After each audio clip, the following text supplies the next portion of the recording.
نقصان ایک اور ہو رہا ہے کہ آپ دیکھیں ادارے آمنے سامنے آ رہے ہیں. آپ دیکھیں حکومت پچھلے 2 دن سے جس طریقے سے عدلیہ پر تنقید ہو رہی ہے کہ جو مانگا نہیں گیا وہ بھی دے دیا.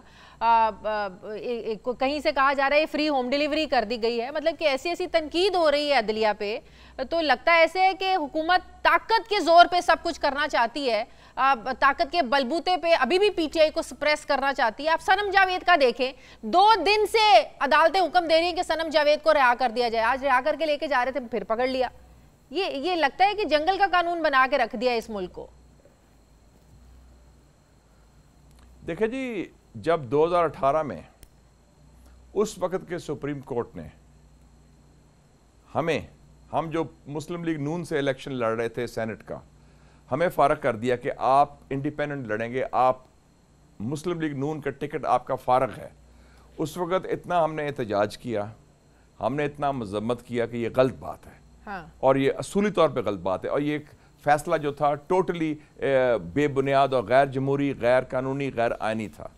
تو اگر اس وقت غلط تھا تو اس دفعہ جب پی ٹی آئی سے وہی بات ہوئی, وہ صحیح کیسے ہو گیا؟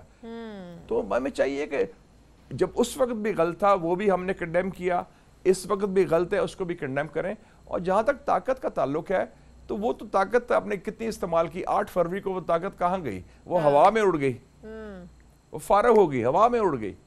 اور اگر طاقت سے فیصلے ہونے ہوں تو امریکہ ویتنام کی جنگ جیتتا, افغانستان کی جنگ جیتا, عراق کی جنگ جیتا. طاقت کا تو یہ بڑا ٹیمپرری چیز ہوتا ہے, یہ تو بڑی ٹیمپرری چیز ہے. طاقت آج ہے کل نہیں ہے. طاقت آپ سمجھتے ہیں آپ ایک عہدے میں بیٹھے ہیں, آپ بڑے طاقتور ہیں, وہ جلدی it's just like that, within no time it goes, it slips away, پتہ ہی نہیں چلتا. 9 مارچ 2007 کو جنرل پرویز مشرف صاحب 70% پاپولیرٹی تھی.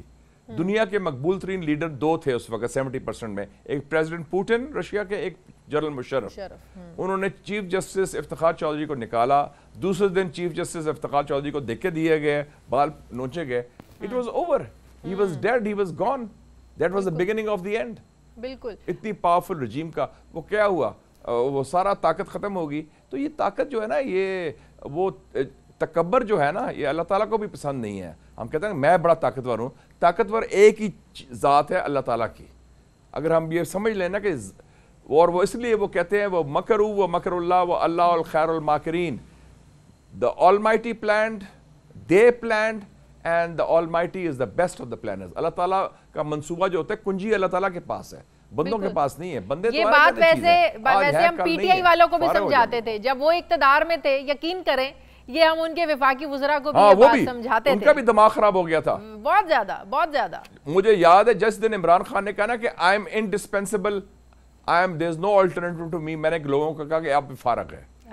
کوئی بندہ انڈسپینسیبل نہیں ہوتا, ہر ایک کا آلٹرنیٹیو ہوتا ہے. انہوں نے کہا نا کہ میں جس دن میں آ جائے کہ میں بس عقل کل ہوں اور میں سب سے طاقتور ہوں, you are gone, you are dead. تو یہ ہمارا جو ڈاؤن فال بھی ہوتا ہے ہر حکمران کا, ہر سسٹم کا, اس کی بنیاد جو قرآن شریف میں ہے تکبر. بالکل صحیح. وہ شیطانی ایک خصوصیت ہے تکبر, ایروگنس, ہیوبرس. امریکہ کا زوال کیوں ہوا ہے؟ امریکہ کا زوال اس لیے ہوا ہے کہ وہ تکبر تھا کہ ہاں ہم بڑی سول سپر پاور ہے, ہم جو چاہے کر سکتے ہیں. اللہ تعالیٰ نے کہا نہیں, there is a power bigger than you. اور چھوٹا سا ایک ملک ہے افغانستان, انہوں نے تیا پانچا کر دیا, روس کا تیا پانچا کیا, پھر امریکہ کا کیا.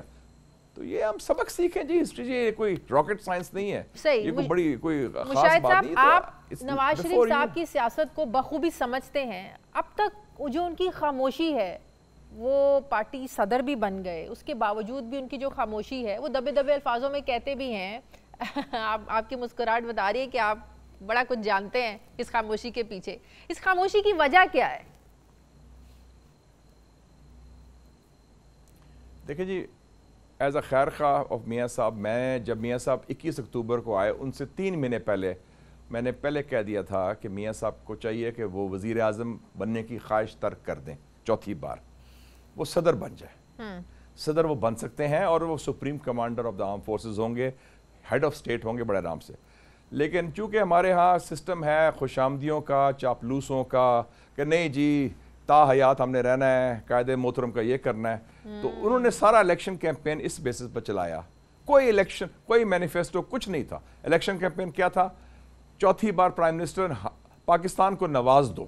یہ آپ اندازہ لگائیں کہ آپ کیمپین چلا رہے ہیں 2024 میں, پاکستان کو نواز دو. نہ آپ نے ویژن دیا, نہ آپ نے بتایا. آپ کا بیانیہ عمران خان پہلے چوری کر چکا تھا.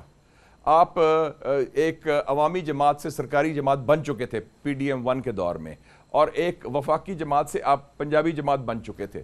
آپ کو پھر بھی سمجھ نہیں آئی. میں نے یہ باتیں سب سے پہلے کہہ چکا تھا, میں 2 سال پہلے, اور میں نے کہا کہ وہ وزیر اعظم نہیں بن سکتے.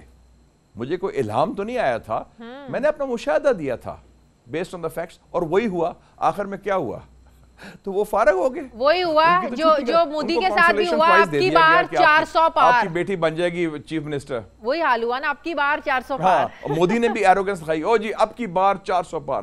لوگوں کے عوام نے, میں ہندوستان کے عوام کو سلوٹ پیش کرتا ہوں کہ انہوں نے مودی جیسا بندہ جس کی تکبر تھا, بدبودار ہندوتوا, تعصب, تکرار, تصادم کی سوچ والا, اس کو فارغ کر دیا. اب تو وہ مودی اپنا shadow of his own self ہے. وہ تو چھوٹے سے قد کا ہو گیا ہے, پھوک نکل گئی ہے اس کی اللہ تعالیٰ کے فضل سے, جو دماغ خراب تھا. اور ہم کہہ رہے ہیں کہ مودی جی نے کمال کر دیا. مودی جی فارغ ہو گئے ہیں جناب, اس کا آخری ٹینیور ہے. اس کے بعد راہل گاندھی آ رہا ہے. Be very clear.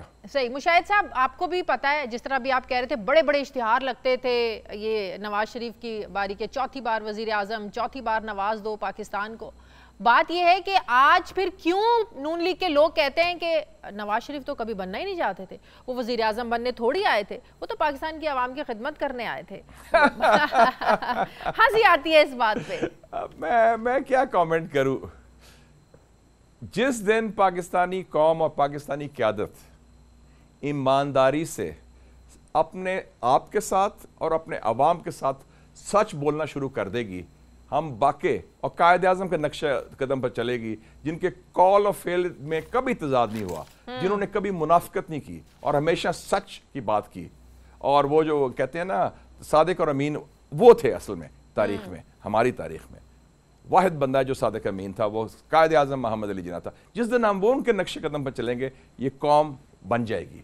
جس دن تک ہم دکھاوا, منافقت, خوشامد, جھوٹ, ایک دوسرے پر چکر چلانا, ادھر سے جو اصل دل میں بات ہے وہ کہنی نہیں, اور جو بات کہتے ہیں وہ دل میں نہیں ہے, یہ چھوٹی موٹی حرکتیں, یہ لو لیول باتیں ہیں. میرے خیال میں ہم ذرا گرو کریں, پاکستان کے مسئلے حل کریں, اور ذرا تو یہ تو پھر آپ کی پارٹی نون لیگ کے لیے بھی بڑی انفارچونیٹ سی بات ہے کہ آپ جیسے زیرک سیاستدان, جن کے مشاہدات سے ہر کوئی واقف ہے, آپ کے جو تجزیے تبصرے ہوتے ہیں ہر کوئی واقف ہے, وہ لوگ فائدہ اگر نہیں اٹھا سکے تو میں تو اس کو انفارچونیٹ ہی کہوں گی مسلم لیگ نون کے لیے. I am proud to have served my party in very difficult times. 2018 کا الیکشن کیمپین سارا میں نے چلایا تھا, آپ کو یاد ہے, اور اس وقت بھی مجھے یاد ہے کہ جب الیکشن کیمپین ہوا اور سارا مجھے لاہور میں, تو سب سے پہلے پریس کانفرنس میں نے کی تھی 25 جولائی کی رات کو. میرے ساتھ شہباز شریف بیٹھے تھے, حمزہ بیٹھا تھا, اور مریم اورنگزیب تھی, اور میں نے کہا تھا یہ الیکشن نہیں ہے, یہ سلیکشن ہے, یہ لیفٹ سلیکشن کا میں نے, اور یہ پاکستان کا سب سے بڑی سلیکشن کا تھی. تو اس وقت بھی ہمارے ساتھ ہمارے پارٹی کے لوگ ڈرے ہوئے تھے, اور میں نے اس کو کہا تھا کہ میں چھاپتا ہوں وائٹ پیپر, دھاندلی کیسے ہوئی, کس نے کرائی ہے, اور میں تحقیقات کرتا ہوں. تو شہباز صاحب نے پہلے کہا ٹھیک ہے بالکل لکھیں. ایک ہفتے کے بعد انہوں نے کہا کہ نہیں آپ نہ کریں, میں احسن اقبال کی ڈیوٹی لگا دوں گا. اس کا مطلب ہم اگر سچ بولنے کے لیے اپنے مفادات کے حوالے سے بھی ڈر جائیں, خوف زدہ ہو جائیں, کیونکہ ان کو ظاہر ہے کسی کو فون کال آ گیا ہوگا اس وقت کی اسٹیبلشمنٹ سے, تو یہی ہے نا مسئلہ. تو لیکن اس کے برعکس 2024 میں جو دوسرے لوگ ہیں جو ان کے مخالف, وہ کھڑے ہو گئے. قیدی نمبر 804 نے کہا ٹھیک ہے میں کھڑا ہوں. یہ فرق ہوتا ہے. بالکل صحیح. وہ کہتا ہے جو ڈر گیا وہ مر گیا, جو ڈر گیا وہ مر گیا. اینڈ یو نو, ہاں بالکل وہ, اینڈ انگریزی میں کہتے ہیں فارچون فیورز دا بریو.